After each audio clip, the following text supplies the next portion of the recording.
तो फिर गाइस कैसे आप सब लोग सो गए, आज हम बात करने वाले बिटन ट्विजिंग के एपिसोड नंबर 35 की। और गाइस चलो शुरू करते हैं बिना टाइम पास किए बिटन ट्विजिंग एपिसोड नंबर 35। लेकिन उससे पहले अब तुम लोग गलती से अगर नए हो तो सब्सक्राइब करो, वो जो लाल वाला बटन है उस पे अपने जीजा जी फेंक के मारो या फूफा जी, मुझे नहीं पता, बस क्लिक हो जाना चाहिए। चैप्टर के शुरुआत में हमको वोंगजे और वेनचांग को दिखाया जाता है। वेनचांग वोंगजे को बोलता है कि सुनो वोंगजे, आज तक जितने भी डिपेंडेंट बने हैं उन्होंने अपने मास्टर का पालन किया है, मतलब कि मास्टर उसको जो बोलता है वो हमेशा वैसे ही करता है। तो अब तुम जैसे मुझे बोलोगे मैं वैसा ही करूंगा, मैं ठीक बोल रहा हूँ ना।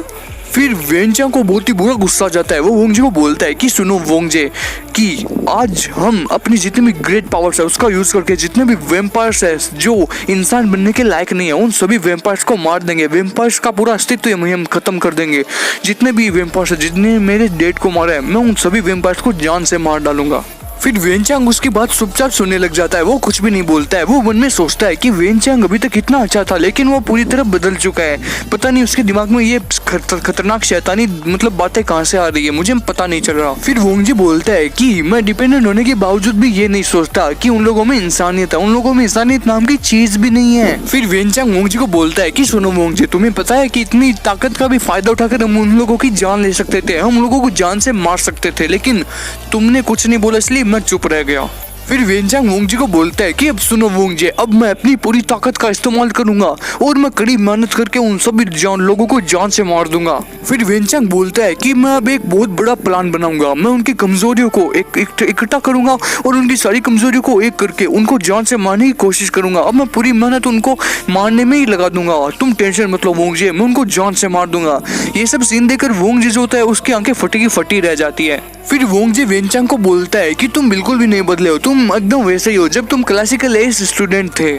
फिर वोंगजे वेनचांग को बोलता है कि सुनो वेनचांग, तुम टेंशन मत लो, तुम अभी आराम करो। मुझे पता है कि तुम बहुत बुरी तरह थके हो, जब तुम्हारे आइडियाज बहुत ही पक्के हो जाएंगे ना तो तब हम इस बारे में बात करेंगे। फिर वेनचांग को बहुत ही बुरी तरह गुस्सा जाता है। वो वोंगजे पर चिल्लाकर बोलता है कि सुनो वोंगजे, मैं तुमको पहले बता देता हूँ कि मैं वीक सोल्जर नहीं हूँ। तुम्हारे कहने का मतलब मैं साफ साफ समझता हूँ कि तुम यही कहना चाहते हो ना कि एक वीर सोल्जर होता है वो लड़ाई को जीत नहीं सकता। तो तुम टेंशन मत लो, 1 सेकंड के अंदर मैं इस लड़ाई को जीत जाऊंगा, मुझे बस प्लान बनाने दो। और हाँ, तुम मेरे मास्टर इसलिए मैं तुमसे धीरे से बात कर रहा हूँ, ठीक है? तो आगे से मत बोलना, मुझे गुस्सा मत दिलाओ, मैं तेरा मुंह फोड़ दूंगा। मतलब देखो गाइस कि ये जो वेनचांग है ये कितनी इज्जत से उसको डांट रहा है। फिर वेनचांग वोंगजे को बोलता है कि सुनो वोंगजे, तुम टेंशन मत लो, हम दोनों मिलकर वेम्पायर्स को उड़ाएंगे। हम दोनों को बस मिलकर यही देखना है कि उन लोगों की जो वो जो कमजोरी है वो कमजोरी क्या चीज है। हम अगर ये जान लेंगे तो हम उनको एक मुक्के में हरा सकेंगे। और मैं यही चाहता हूँ कि हम दोनों उनको एक मुक्के में जान से मार दें। फिर वोंगजे उसको उसकी बातें सुनकर घबरा जाता है और लेकिन वो एकदम अच्छी सी मुस्कुराहट उसको दे देता है ताकि उसको ऐसा लगे कि ये उसके साथ है। लेकिन वोंगजे मन में सोचता है कि मतलब मुझे लगता है कि वेनचांग पागल हो गया है, ये उनको मारने के लिए अब कुछ भी कर सकता है। फिर जो वेनचांग होता है वो वोंगजे को बोलता है कि तुम टेंशन मत लो, हाँ मैं तुम्हारी ग्रेट पावर्स को और ज्यादा बढ़ा दूंगा, मैं इस पर बहुत ज्यादा चर्चा करने वाला हूँ। फिर वोंगजे अपने घर पे चला जाता है और वो बोलता है कि मुझे लगता है कि वेनचांग आज पूरी अपनी जो रात है वो पूरी काली करने वाला है, वो आज पढ़ने वाला है पूरी रात और मुझे लगता है कि वो वेम्पायर्स को मार कर ही छोड़ेगा। फिर वोंगजे बोलता है कि मुझे लगता है कि मुझे अपनी ग्रेट पावर्स को बढ़ाना होगा और उसको बढ़ाने के लिए मुझे कुछ ना कुछ करना पड़ेगा। लेकिन ये जो दुनियादारी ये बहुत ही गंदी है, मैं ये जानता हूँ इस दुनिया में मतलब राज करने के लिए अपनी क्षमताओं को बढ़ाना जरूरी है, मतलब कि अपनी पावर्स को बढ़ाना बहुत ही जरूरी है। फिर वोंगजे बोलता है कि मैं ये जानता तो हूँ कि मेरे एक बॉडी में एक बहुत ही जबरदस्त बहुत ही पावरफुल एक ग्रेट पावर है, लेकिन उसका यूज मैं कैसे करूँ ये मुझे नहीं पता और मैं उसको मतलब सक्सेस कैसे करूँ ये भी मुझे नहीं पता। फिर वोंगजे बोलता है कि मैंने वहाँ पर फ्रिज में एक क्यूब देखा था, उसका रहस्य क्या है ये मेरे को समझ में नहीं आ रहा। फिर वोंगजे बोलता है कि मैं इस दुनिया में जिंदा रहना चाहता हूँ और मैं वेनचांग जो करना चाहेगा मैं उसके साथ हूँ, मैं वेम्पायर्स को जान से मार दूंगा। फिर वोंगजे बोलता है कि अभी तो मुझे शुरू करना है। फिर वोंगजे को याद आता है कि मिस लिंगलिंग ने उसको पहले कहा था कि मैं तुमको सोचने का 3 दिन दे रही हूँ और अगर तुम 3 दिन में नहीं सोच पाए तो फिर मुझे कुछ ना कुछ करना पड़ेगा। फिर वोंगजे बोलता है कि मिस लिंगलिंग ने मुझे 3 दिन दिए थे, मतलब इस बात का कनेक्शन किसी न किसी चीज से तो है। मतलब कि जब एक कोई इंसान होता है वो वेम्पायर बन जाता है तो उससे बचने के लिए हम चुप रहते हैं, उसके पास नहीं जाना हमें। मतलब इसका कहना यही है कि जो वेम्पायर्स का लड़ने का अभी जो प्लान बना रहा है वेनचांग, उससे हमें बचना है। मतलब कि हमको वेम्पायर्स के पास नहीं जाना, उनको अगर हम पास जाएंगे वो इतना ही ज्यादा हमको नुकसान पहुंचाएंगे, क्योंकि उसने उसके डैड को मार दिया। फिर वोंगजे बोलता है कि वेम्पायर से बचने का सिर्फ एक ही तरीका है, उनसे लड़ो और उन्हें मार दो और खुद को ज्यादा से ज्यादा शक्तिशाली बनाओ, मतलब ये पावरफुल बनाओ। फिर वोंगजे अपनी मुट्ठी बंद कर लेता है और वो बोलता है कि कुछ ना कुछ करके मुझे वेम्पायर से लड़ना ही होगा। इस दुनिया को वेम्पायर से बचाने के लिए सिर्फ एक ही रास्ता है, मेरे को वेनचांग को वेम्पायर से लड़ना होगा और उन्हें मारना होगा। फिर वोंगजे वेनचांग को कॉल करता है और बोलता है कि हेलो वेनचांग, सुनो मेरी बात, अब तुम जितने भी जो पढ़ाई कर रहे हो, तुम जितना भी जो डाटा निकाल रहे हो वेम्पायर्स का, वो सारा का सारा मेरे को भेज देना, मैं भी तुम्हारे साथ हूं। उसके बाद वो जो रात होती है वो बीत जाती है। फिर हमें दिन का सुबह का शहर दिखाया जाता है, मतलब कि शहर की बहुत ही जबरदस्त हमको सीन दिखाया जाता है। सुबह का टाइम होता है जहाँ पर वेम्पायर सभी लोग मीटिंग कर रहे होते हैं। मीटिंग में वो लोग बोलते हैं कि एल क्यों है, उसने एक परिवार को तो मार डाला और वो इतनी तबाही मचा रहा है जिसका हमारे पास कोई उपाय नहीं है, अब हमको क्या करना चाहिए। मतलब हम उस बंदे का करें क्या, उसने उन लोगों को मार दिया जो वेम्पायर थे, वेम्पायर्स को मारने की क्या जरूरत है, ये मेरे को समझ में नहीं आ रही है।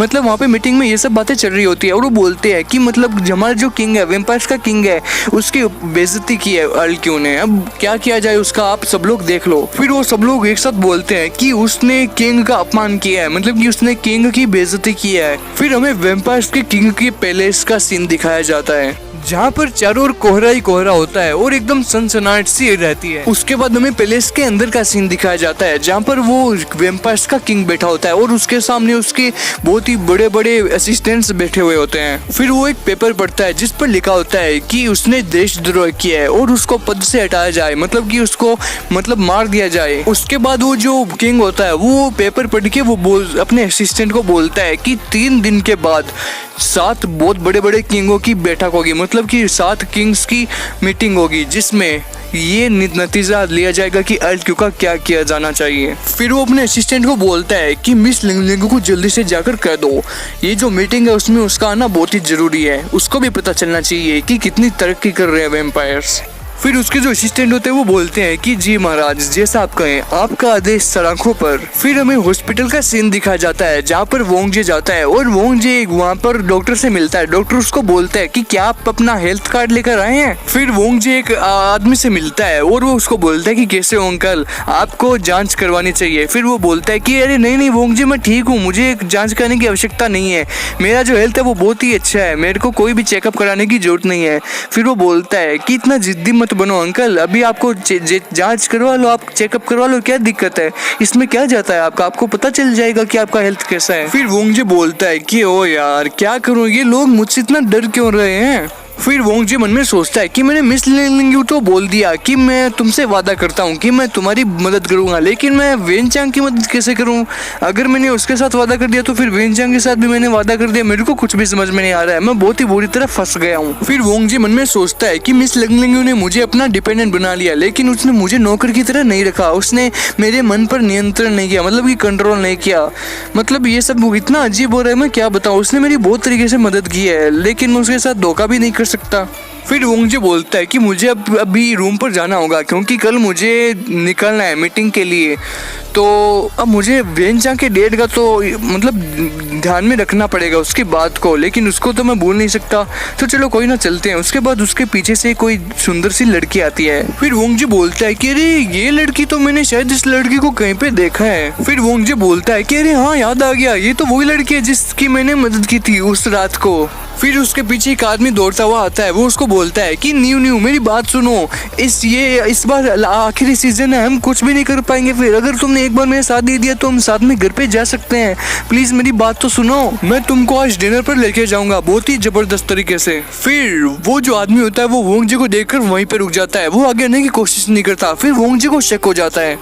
वोंगजे बोलता है कहीं पे ये बंदा वो मेयर तो नहीं, लेकिन मेयर दिखने में तो ऐसा नहीं था। फिर वो मोटा आदमी उस लड़की को ऐसे गले लगा लेता है जैसे कोई उसका वो बाप हो। फिर वोंगजे बोलता है कि क्या ये इसका बाप है, ये क्या सीन चल रहा है, मेरे को समझ में नहीं आ रहा। फिर वो मेयर अपनी आवाज चेंज करके बोलता है कि वोंगजे, लेकिन उसकी जो बेटी होती है उसकी बात को काट कर उसको बोलती है कि डैड यही वो लड़का है जिसने रात को मुझे बचाया था। फिर वो मेयर बोलता है कि अच्छा यही है, हाँ आई सी। थैंक यू, तुमने मुझे बता दिया कि ये वही आदमी है। मुझे लग रहा है गाइस मेयर को इस चीज का पहले से पता था कि उसकी बेटी मरने के लिए जा रही है। फिर वो मेयर वोंगजी को बोलता है कि सुनो वोंगजी, मुझे पता चल गया था कि मेरी जो बेटी है उसको मारने के लिए वहाँ पर ले जाया गया था, लेकिन मुझे इस बात का उस टाइम पता नहीं था। जब मुझे पता चला तो मैं तुमको पर्सनली थैंक यू बोलने के लिए आने वाला था, लेकिन मैं तुम्हारे घर पे आ नहीं सका। तो आज हम अचानक ही टकरा गए, तो मैं तुमको बहुत बहुत थैंक यू बोलता हूँ कि दिल से थैंक यू वोंगजी। फिर वोंगजी बोलता है कि मुझे लगा नहीं था कि मैंने जिस लड़की को बचाया है वो मेयर की बेटी होगी। चलो छोड़ो, खैर कोई बात नहीं, मैंने इसको बचा लिया तो तुमने थैंक यू बोला इसलिए वेलकम। फिर वोंगजी उससे पूछता है कि अरे आप बताइए तो सही, वो आपकी बेटी को क्यों लेके गए थे। फिर वो मेयर बोलता है कि मुझे पता ही नहीं वो मेरी बेटी को क्यों लेके गए थे, मैं तुमको बता नहीं सकता मैं क्या बताऊं, लेकिन मुझे पता नहीं चला कि वो मेरी बेटी को कब लेके गए। फिर वो मेयर वोंगजी को बोलता है कि मुझे लगता है कि वो मेरी बेटी को इसलिए लेके गए थे क्योंकि वो वेम्पायर्स है, लेकिन छोड़ो कोई बात नहीं, वो वेम्पायर्स है तो क्या हुआ, मैं तो इंसान ही हूँ ना, इसलिए वो मेरी बेटी को शायद लेकर गए होंगे, मुझे पता नहीं है। लेकिन गाइज वो बहुत ही बुरी तरह फड़फड़ाता रहता है। मुझे लगता है कि उसको इस बात का पता है कि वो उसकी बेटी को क्यों लेके गए थे, लेकिन वो बता रहा नहीं है। उसके बाद वोंगजी मेरे को बोलता है कि बातें तो होती रहेगी, चलो कोई बात नहीं, मुझे कल किसी काम के लिए बाहर जाना है तो मैं बाद में मिलता हूँ। फिर वो मेयर वोंगजी की तरफ जाता है और बोलता है कि देखो वोंगजी, मैं तुमको एक बहुत अच्छे सच घटना बता रहा हूँ कि कल मुझे पता है कि तुम कल कहाँ जा रहे हो, तुम कैसी मीटिंग में जा रहे हो, इसलिए मैं तुमको बोल रहा हूँ कि कल तुम वहाँ पर मत जाना प्लीज।